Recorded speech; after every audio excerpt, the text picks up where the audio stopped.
Olá, boa tarde. Hoje eu recebo aqui no Resenha o vereador e presidente do PT em São Luís, Honorato Fernandes. Vereador, prazer estar aqui mais uma vez no Resenha, conversando com você e com o povo do Maranhão. Muito obrigado pela sua presença, né? E eu queria começar essa nossa conversa, essa nossa resenha, com um assunto que a Câmara Federal deixou para o ano que vem, que não se aproxima, mas sabe-se lá quando vai se discutir, mas quando finalizava, né, essa legislatura, o projeto de escola sem partido, que também tramita na Câmara de São Luís. O senhor das poucas vozes na Câmara que se posicionou contrário, né, a esse projeto.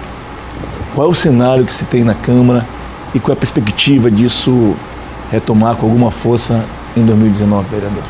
Nacionalmente, a gente percebe que há já um movimento muito forte, contrário também ao que tem acontecido, que é uma proposta dita como projeto de lei Escola Sem Partido, mas que, na verdade, é o direito, é a retirada de direito do professor ser o maestro dentro de sala de aula, retirando dele também o direito de cátedra, que é um direito constitucional, e partindo do princípio de que, Tevaldo, dentro da escola se ensina coisa que não deve.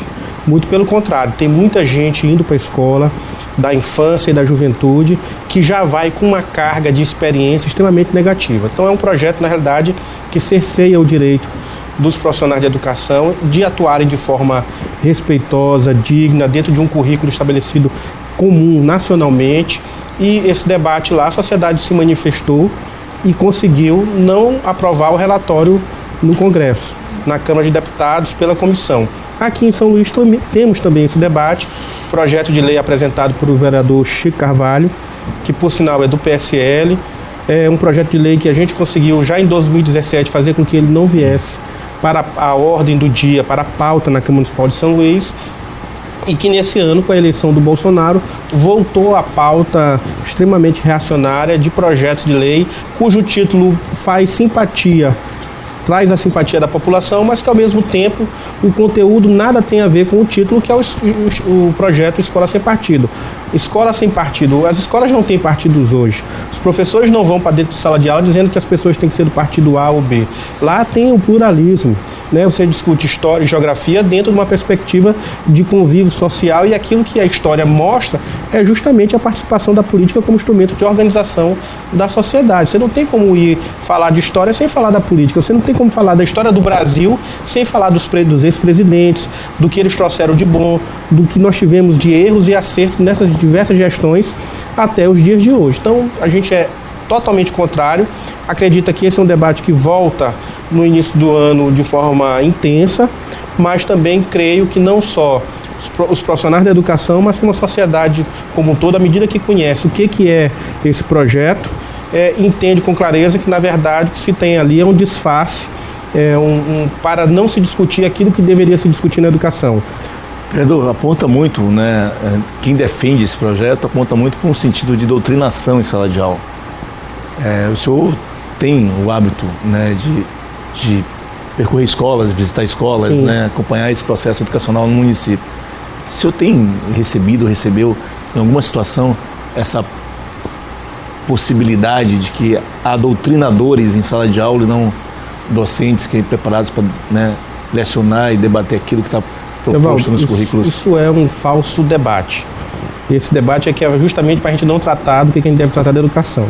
Professores não estão em sala de aula nem ensinando como as crianças devem se relacionar, elas estão lá ensinando conteúdo e ensinando cidadania. Esse debate de que professor está em sala de aula para dizer que o que é bom é isso, aquilo, outro, e somente isso, está totalmente equivocado. O que eles fazem é apresentar diversas versões de um mesmo fato na história brasileira, na história mundial, e em cima disso permitir que o aluno A, aluna B, aluno C, junto com o conhecimento do professor e do conteúdo estabelecido na base curricular comum, possa ser debatido de uma forma muito ampla e que a juventude, a infância possa expressar a sua opinião sobre diversos temas. Não existe isso de doutrinação. Há, na realidade, uma tentativa de criar um sentimento muito ruim contra a política, né? Nós temos um candidato que foi eleito à presidência da República e outros que foram eleitos governadores com esse sentimento de que a política não é o instrumento da sociedade participar e decidir sua vida de forma coletiva. E isso tem sido levado de uma forma extremamente negativa para dentro de diversos ambientes. Na área da saúde tem sido isso, na área de educação muito forte. E o que a gente percebe é que aonde tem intelectuais, onde tem formadores de opinião, onde tem o debate livre, há um ataque de uma direita extremamente reacionária, justamente para cercear o direito de pensar, de se expressar e, ao mesmo tempo, dos profissionais de educação, de ensinar e receber conhecimento. Hoje vamos sair desse tema educacional e vamos para um tema ligado à infraestrutura. E o senhor já tratou disso numa audiência pública na Câmara de Vereadores, que é a possibilidade que o governo Temer, que se encerra no início da semana, não conseguiu, que é privatizar algumas empresas do setor elétrico brasileiro. Por que o senhor abraçou essa causa e o que está proposto, que está posto nesse debate sobre privatizar ou não o setor elétrico nacional? Tem muita gente, Tevaldo, que acha que esse debate é meramente reserva de mercado para quem trabalha nas empresas do sistema elétrico, o que é um equívoco, e a gente tem feito papel por meio de audiências públicas, de manifestações nas redes sociais, de debates em diversos cantos aqui na ilha e até no estado do Maranhão, associado à categoria dos urbanitários aqui no estado, que tem um sindicato que tem tido uma atuação que merece sim respeito, porque ele não está defendendo o interesse da categoria e os empregos apenas. O que ele tem defendido é a questão da soberania do nosso país.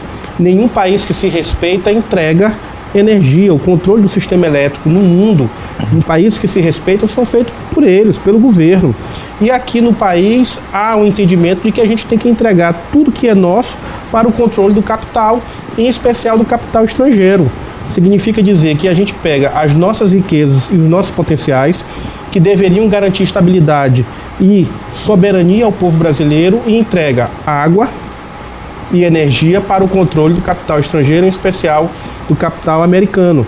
Então, a gente é contra, primeiro, porque causa desemprego, segundo, porque ataca a soberania do nosso país. Energia é algo que nenhum país que se respeite deve entregar para o controle do interesse do capital estrangeiro.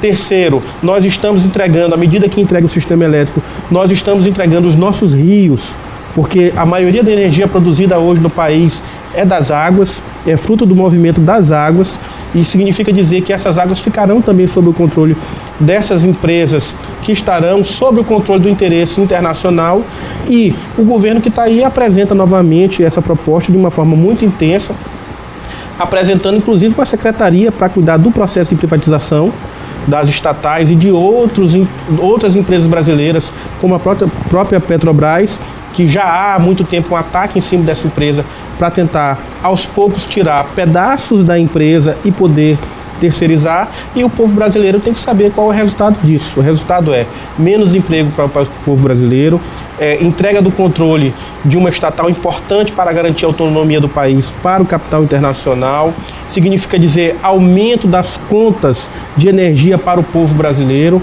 seja aqui de São Luís do Maranhão ou de qualquer outro canto do estado, o que já aconteceu com o abastecimento de água. E a gente sabe isso aqui na ilha de São Luís, onde dois municípios terceirizaram esse serviço, e se você pegar a tarifa que hoje é cobrada pela Companhia de Água e Esgoto do Maranhão e comparar com a tarifa que é cobrada por essas empresas para uma população simples, humilde, pobre, na sua grande maioria, você vê a distorção que, se brincar, dá quase 4 vezes mais. Então é isso que a gente está defendendo. É o emprego, sim, dos trabalhadores brasileiros, mas é também o direito do povo brasileiro, do nosso governo, um governo que respeite a sua população, continuar guiando os caminhos daquilo que a gente entende que é importante para a nossa liberdade. Vereador, na semana passada, semana retrasada, lembro bem, você pode nos ajudar em relação a isso, foi aprovado o orçamento 2019. Na Câmara de São Luís. A Prefeitura de São Luís, na Câmara Municipal de São Luís. E eu queria destacar um assunto, porque me parece que não há previsão de recursos para investimento na área da saúde. Isso se confirma. O que ocorreu no debate sobre o orçamento, e especificamente no item ligado à saúde? Olha, nós temos um orçamento em São Luís da ordem de quase 3,2 bilhões de reais. É um volume que, desses 3,2 bilhões, 2 bilhões são provenientes de transferências da União e do Estado. Significa dizer que a nossa capacidade de arrecadação é muito baixa ainda. Você fica 1 bilhão. Não dá nem 1 bilhão, dá 700 e pouco, porque tem outras fontes que entram também com recursos. 760 milhões, se eu não estiver equivocado.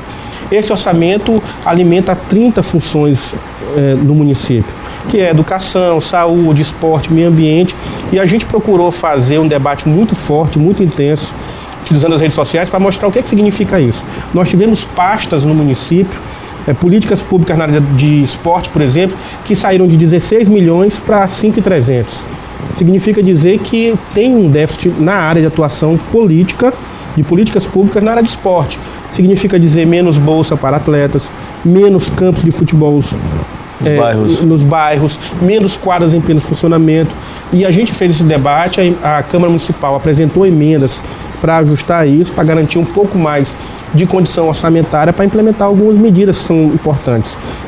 O mesmo acontece em outras pastas, como a de meio ambiente, que na nossa avaliação precisa uma atenção especial. Senão nós vamos perder os manguezais que a gente tem, a beleza natural que a nossa ilha tem por falta de proteção e de conjunto de medidas que possam garantir uma cidade onde as crianças e a juventude possam daqui a uma década, e uma década é muito curto, conhecer aquilo que eu conheci na minha infância, na Lagoa da Jansen, que tinha jacaré, conhecer os pássaros que ali habitam, conhecer um pouquinho do ambiente natural, os rios de São Luís, que infelizmente ao longo dos anos têm sido extremamente degradados. Então essa é uma preocupação que a gente tem. E uma outra, antes de entrar na saúde especificamente, que é importante que a gente diga, é que uma boa parte do recurso previsto no orçamento é para pagamento de pessoal em cargo e custeio. E aí entra tanto a educação quanto a saúde. A educação ainda conseguiu alocar 17 milhões. 17 milhões para investimento, que é um investimento pequeno, mas é diferente da saúde, que alocou nada mais, nada menos do que 60 mil reais para investimento. 60 mil reais em investimento para o ano que vem. Significa dizer a ausência de investimento na área da saúde e muita dificuldade que a gente vê nacionalmente se refletindo aqui na cidade de São Luís de uma forma muito intensa. Você viu que recentemente apareceu Socorrão 1 e 2 novamente, com maca nos corredores, com muita dificuldade. A gente sabe que essa é uma crise de âmbito nacional, mas se aqui dentro da ilha de São Luís a gente não tiver medidas extremamente acertadas, nós teremos mais e mais dificuldades. E as medidas acertadas são garantir com que ações da saúde básica, da atenção à família, efetivamente ocorram. Porque quando você trata a diabetes antes, você evita que ele vá para um hospital. Quando você controla doenças que são do cotidiano, infelizmente, da vida do povo de São Luís, você faz com que isso tenha menos inchaço, né, na rede, em especial de urgência e de emergência. Então, a gente está muito preocupado com isso. A Câmara emendou. Eu, por exemplo, apresentei 2 emendas. Eu tenho 2 projetos de leis construídos com um movimento que trata das crianças autistas. Nós destinamos, primeiro, para conhecer a realidade deles por meio de um censo.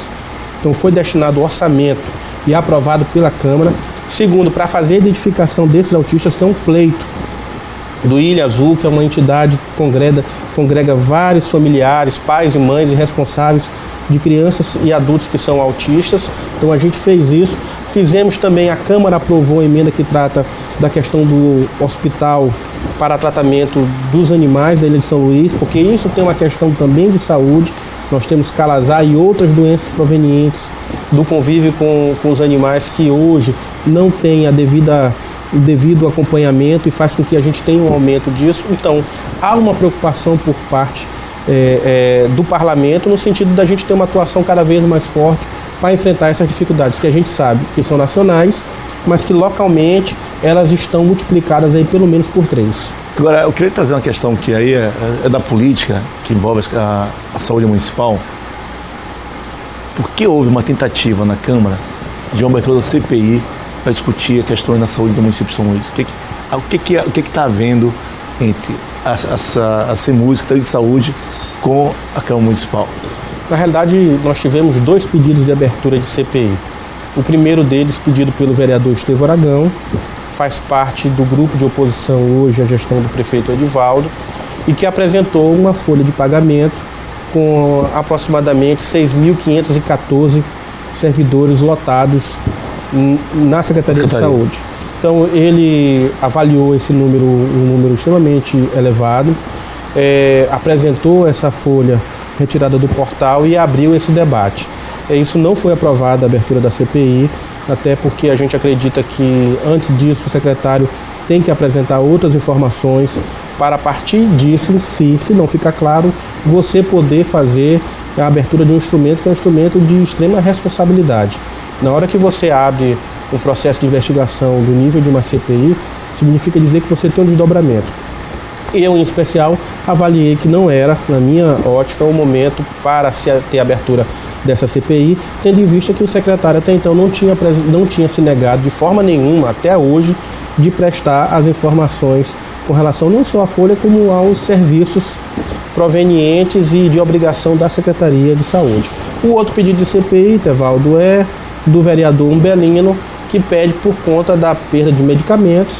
O secretário esteve na Câmara fazendo, houve um mal-estar muito grande por conta de posicionamentos da Secretaria de Saúde, na figura do próprio secretário, eu digo isso com muita tranquilidade, e houve uma reação por parte de alguns parlamentares que se sentiram extremamente incomodados por conta disso, mas isso é do debate da política, não se reflete em nada pessoal, tenho certeza de nenhum parlamentar, mas nenhuma das duas CPI teve número suficiente, nenhuma das duas teve o acolhimento da maioria das assinaturas, são 11, mas os pedidos de informação ainda continuam em aberto e acredito que agora em 2019 a Câmara dará a sua contribuição nesse debate político e requerer informação para que a população tenha realmente noção do que ocorre e o secretário, por meio da Prefeitura de São Luís, possa mostrar aonde é que estão alocadas essas pessoas, o que efetivamente estão fazendo e a gente ter um debate muito mais claro sobre o sistema de saúde.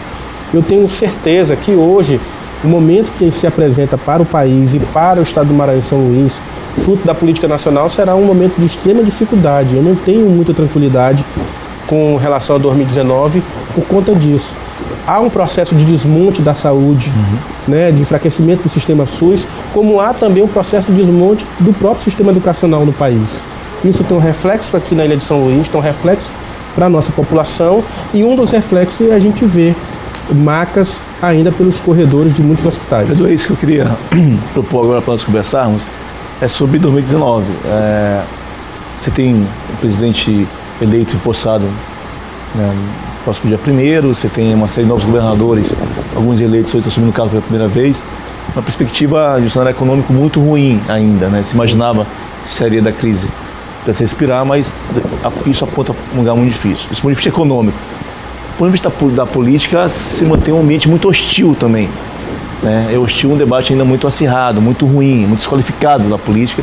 Isso, de algum modo, envolve o seu partido, envolve o partido que o seu é dirigente, envolve o PT. Qual é a perspectiva sua para 2019, do ponto de vista político mais macro? Agora, já é uma segunda pergunta. Na Câmara acabou uma eleição estadual, uma eleição geral, nacional, estadual, já se tem uma lista aí, tem um time de futebol já de possíveis pretendentes ao cargo de prefeito. Como é que isso também pode contaminar a atividade legislativa da Câmara de São Luís a partir de 2019, vereador?